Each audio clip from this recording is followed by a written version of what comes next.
Ja, mislim, meni se zdi, da smo si izbrali avtorski projekt čisto sam zaradi tega, ker nas je to bolj zanimalo, kot delati nek tekst ta hip, ne? Ja, pa tudi zaradi tega, ker nekako pri krikih, ki so vsem že nek opus, ki se nadaljuje, ker to je že vse tretji krik, se mi zdi, da smo bolj tudi rekli, da okay, to so pač konceptualno avtorski projekti, tudi zaradi tega, da gledamo res iz nekega osebnega odnosa do materiala oziroma do teme, ki si jo zberemo. Ker v bistvu teoretično bi lahko najdel za mamo nekaj, mislim, milijon stvari je ziharno pač o mamah. Ampak mislim, da res pač bolj iz tega bomo mi kreirali te materiale, pa jih tudi preizkušali. Mislim, da čisto iz gledališkega vidika mene zanima bolj te avtorske materiale pregledovati bolj kot kako neko že obstoječo stvar prenašati na oder, ampak kaj iz naših misli, iz naših idej. Ja, ker načeloma smo si že s Krikom 1 v bistvu postavili to linijo, kako mi pristopamo k tej temi, kako mi vstopamo v to morje podatkov in morje različnih definicij in morje različnih obravnav in kakšen je v bistvu naš odnos do teh odnosov, ki se vzpostavljajo na izbrani ravni. Ja. Okay. Tako da, če se spomniš, kako smo začeli iskati ta material, pa kako smo ga generirali. Ja, to je bilo neko celo morje vsega skupaj, ne? Se pravi, od tega, da si ti prebrala en kup teoretskih knjig, do tega, da sem jaz šla raziskovati neko literaturo in kako v bistvu imamo te podobe Cankrijanske matere, Hišnega angela in vse vmes, oziroma kako zelo ozko se to pri nas obravnava na nek način, do tega, da je, ne vem, Jure prinesel ogromno filmov, Lara je recimo stopila sprva preko nekega osebnega vidika, po drugi strani je Nina prinesla svoj pogled kot mama in pač tudi že z izkušnjo predstave, ki je tudi se navezovala na določene mame. Smo v bistvu vsak prišli iz neke popolnoma svoje smeri do tega in potem smo to dajali na kup in ustvarjali ta dokument, ki ima koliko strani zdaj. Mislim, da je v Draju imeli nekih 120 strani ali nekaj takega. Sam so tudi vmes, so tudi slike, ker vem, da smo se dali vmes tudi nalogo, tako, ok, pač dajmo poiskati, kako je v likovni umetnosti, ali pa, ja, v likovni umetnosti, oziroma v vizualni umetnosti, no, mama prikazala, pa tako naprej. Pa potem se mi zdi, da kakšne stvari se poznajo v predstavi, recimo ta Ptujska gora, Marija Zavetnica s plaščem je eden od zaključnih prizorov, referenca na to. Drugo pa mogoče malo bolj globinsko se poznajo, ampak pač zanimivo mi je ta pristop, veš, skozi neko to vizualno pol. Šele kasneje se je tekst nalepil na to sliko. Ja, ker v bistvu se mi zdi, da ene stvari so ostale prav od začetka, ker smo mislili, da bodo samo neke krovne reference, recimo pa če sem skozi vztrajala na tej neki Mariji, ki mi je bila ful pomembna, pa potem ti si napisala že na začetku nek prizor, ki si rekla v bistvu, da je bila bolj kot vaja za kako strukturirati predstavo, ki je zdaj v celoti še skoraj enak noter v bistvu, ne? Ja, mislim, precej porezan, no, zaradi tega, ker je bil na koncu predolg, ampak veš, kaj je to ta past vedno tudi pri avtorskih projektih, ker naravno je pa vse mogoče. Pa potem, ko smo si dali te naloge, pa ena prvih nalog je bilo tako, ok, napiši nekaj pač v odnosu do teme mama. Ja, je bilo to? Ja, v odnosu do teme mama. In ja, mislim, ta prizor mi je zanimiv iz tega vidika, mislim, ni važno, kateri prizor je to predstavi, važno mi je predvsem to, ker sem hotela napisati skoraj po alinejah, kaj vse se mi zdi, da bi morali vključiti, oziroma kakšen se mi zdi razvoj človekovega odnosa skozi odraščanje do te teme, ki smo se jo izbrali, se pravi do mame. Ampak potem je nastal prizor, mislim, besedilo za prizor, podlaga za prizor, ki je vse to, ki je bila v bistvu moja neka študija za strukturo predstave. In potem ostane en košček noter v predstavi, ampak generalno pa še vedno se pač sprašujemo, kdo zdaj je ta pojem, ta oseba, ta mitološka ideja mame. Ta pošast mama, ne? Tako. Na eni točki smo jo poimenovali Traumama. Ja, pa se tudi spomnim, da smo imeli na začetku, se pravi, prinašali smo ogromno monologov, ko smo rekli, pač, gremo prinesti en prizor in na koncu smo vsi prinesli tekste, tako od igralcev do dramaturgov, pač vsi, ker smo itak vsi na tej začetni točki pač si na neki enakovredni ravni delovali. Ne. In se spomnim, da smo v bistvu, in da sta se najini prizori so se močno pogovarjali med sabo, v bistvu eden je postal odziv na drugega in pa zgodila se je serija monologov ja mama, ne mama, pa mogoče mama. Torej, te monologi, ki so se na koncu združili v bistvu v eno samo dihanje na začetku predstave. Ja. V bistvu nek dialog med tabo, mano in Laro kot oseb, ki nismo mame. Potem o čisto osebnem odnosu do tega, ko potem gre tekst, se umakne že samo odrski akciji v končni instanci. Ja. V bistvu tudi nismo pristopili za nekim, gremo mi najprej napisati tekst in potem narediti predstavo, ampak smo v bistvu, vse ti prizori so bili mogoče bolj kot ne študija ali pa predloga za improvizacije, ki so se potem zgodile. Ne? Ker na neki točki se je zgodilo to, da smo pač nehali pisati te monologe in te tekste in smo pač šli v prostor, ker se je zgodila improvizacija z rojstnim dnem in smo, mislim, da tako kakšen mesec delali samo to in v bistvu sploh nič od vseh teh 150 strani, ki smo jih imeli v tekstu. Ne? Ja, in je potem to nekako prišlo skupaj skozi proces. Ne? Ja. Meni je tudi zanimivo prav ta stopenskost razvoja teksta. To, kar si rekla, najprej te monologi pa te nalogice, pol iz enega drobnega, iz ideje akcije rojstnega dneva, cela improvizacija in potem na koncu pa beleženje vsega tega in strukturiranje, ki je bilo v bistvu v veliki meri tvoja odgovornost strukturiranja tega besedila?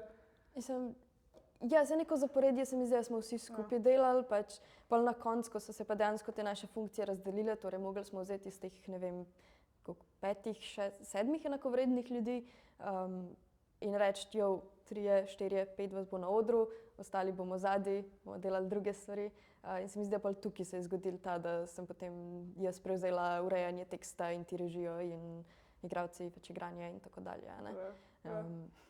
In v bistvu posledično se mi zdi, da je pač ta tekst, ki je nastajal, vsaj za moje pojme, neka transkripcija predstave, bolj kot dejansko predloga ali pa pač nek tekst v nastajanju, ki se je zgodil tekom procesa. To je v bistvu bolj posledica tega, kar smo mi raziskovali, pa pol na oder dali pa skozi improvizacije.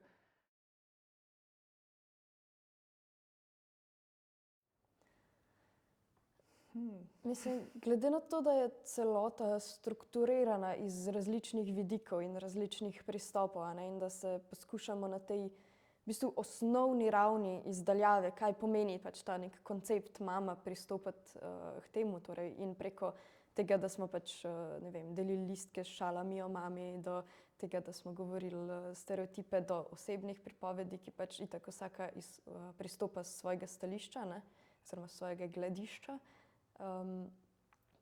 Se mi zdi, da smo poskušali ohraniti zvesto temu izhodišču oziroma temu gledišču. Torej, da je vsak oseben prizor tudi bil povedan iz te neke osebne note. Ne?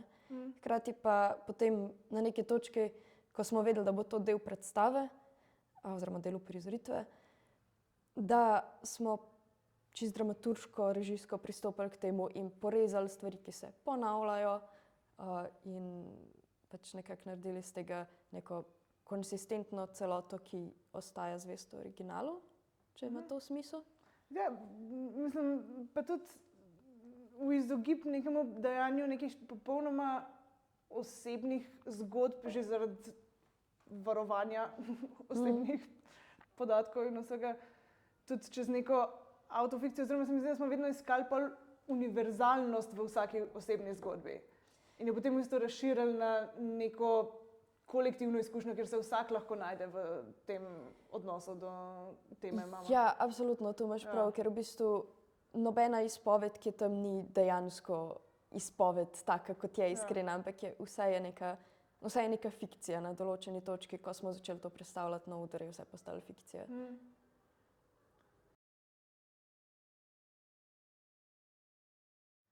Jaz ga ne bi mogla ločiti od predstave. Zaradi tega, ker gre res, tako kot si ti vmes rekla, za transkript predstave.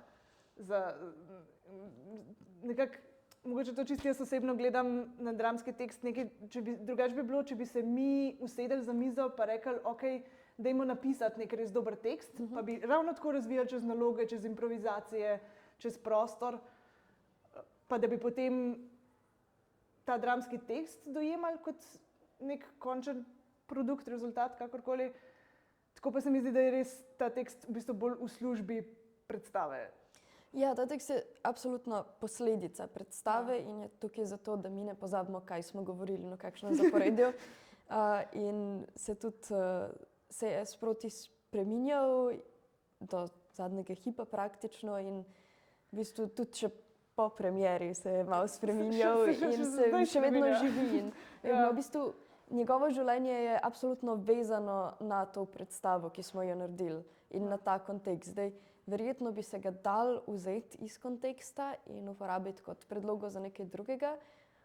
Ne vem pa, oziroma mislim, da bi mogli pristopiti z precejšno mero razgibane misli in idej, kaj se še vse lahko naredi, če bi ga hoteli postaviti v, ne vem, kakšno drugo prizoritev, s kakšno drugo ekipo.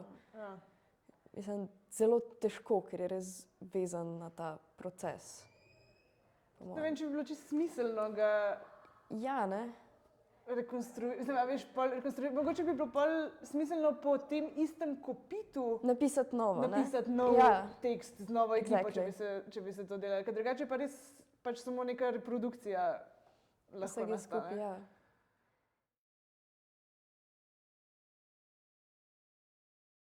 Pa v bistvu smo kar zakoličevali že sproti, ne? Mislim, te prizori, ki smo jih še iskali, so se spremenjali do konca in smo pač do takrat, ko nismo bili vsi zadovoljni z njim, to spremenjali. Medtem ko se mi zdi, da recimo Srček, torej Jure v maternici in recimo Letim čez Atlantik sta bila kar od začetka dosti ista in sta se spremenjala zgolj toliko, da je bilo mogoče komu bolj naravno izgovoriti določene stavke ali pa ko smo ugotovili, da je nekaj malo pleonazem, smo to počrtali, ne?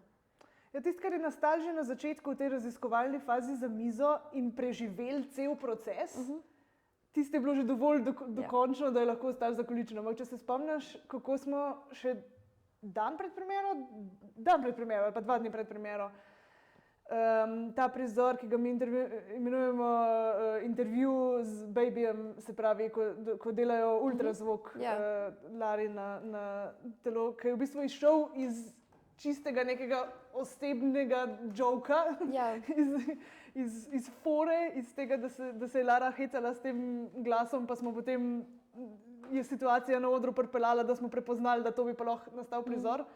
In smo vedeli, da hočemo ta prizor in smo vedeli, da hočemo, da ta dojenček govori nekaj problematičnega, ampak zdaj, kaj je to problematično? Na kakšen način, ne? Na kakšen način in katero temo naslavlja. Se je spreminjalo pa še to, da smo mi delali te improvizacijo vsakeč spreminjali, ti si popisovala, pa smo mi dve se usedli od zadaj, delali, predelovali prizor, dokler res na koncu, jaz ne vem, kako nam je na koncu uspelo to sestaviti skupaj, ampak pol je skočil skupaj in se mi zdi, da deluje točno tako, kot je. Pa recimo tudi meni hrane, ne? Ja. Na meniju hrane z izjemo recimo depresivnega pudenga in vsega tega sklopa in pa z prvega osnovnega menija, torej pohana piška in to, ki Lara pove, z izjemo tega, še vedno nimamo napisano, kdo govori kaj, ampak imamo samo 2 strani seznama hrane in potem pač tisti, ki reče določeno hrano, jo reče. In večinoma reče tudi hrano, ki ni napisana tam ali pa karkoli. In v bistvu ta prizor pač ni zapisan zares, ne? Ampak so sami iztočnice in imamo nekih 3 strani iztočnic za ta prizor v bistvu. Tako je, ja. Pa se mi zdi, da je tudi to, koliko se spreminja, je v bistvu zelo odvisno tudi od igralca do igralca. Ker se mi zdi, da Nini recimo specifično v tej predstavi je ekstremno udobno tudi sproti improvizirati oziroma drugače povedati, druge stvari povedati. Znotraj nekega bazena stvari, ki jih je že izgovorila ali pa na vajah ali pa na drugih predstavah. Pa ima tudi take prizore, ki enostavno spreminja tekst sproti. ampak. Ja.